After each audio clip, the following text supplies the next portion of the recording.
These are the DC motor versions of the stupidly simple spider droppers. The one on the left is running continuously, and that's the basic model, and the parts cost less than $20. With exactly the same mechanism, I've designed a circuit board that adds a motion trigger for the one on the right. So this is the motion sensor on a cable that you can point, and when it detects motion, the spider will drop, and then it resets.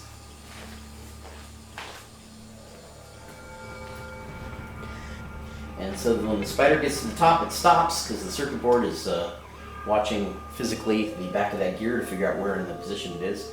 And then when something crosses the path of the motion detector, down it comes. Here's a little bit more about how they work. We have this main gear, which is called the drive gear, and it's held on with a hub screw, which you can unscrew, and then you can pull this off.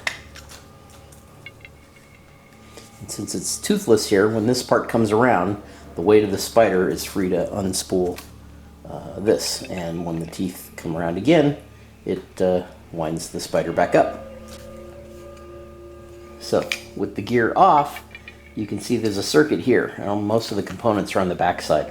Power in, this cable goes off to the sensor, MOSFET that controls when the sensor detects motion, and then the motor plugs into the circuit for the power.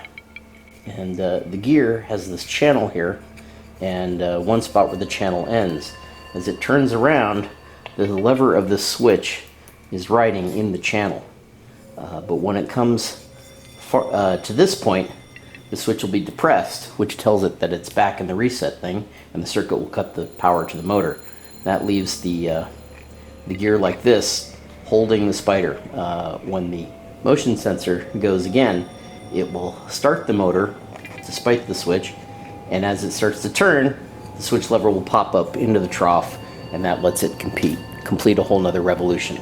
It's basically the same idea for the park feature in the wiper motors that some of you may have used. The kits are using very inexpensive plastic toy spiders. You can paint them up. As the spider hits something on the way down and fails to fully unwind, then as it tries to wind up fully again, your string will be too short, and the spider will hit the jam here, and that will cause the motor to seize up. But if you catch a jam early and turn off the motor, then you can take this gear off, you can take the spool off, get the string all untangled and fully at length again, and put it back together, and you're usually back in business in 2 minutes.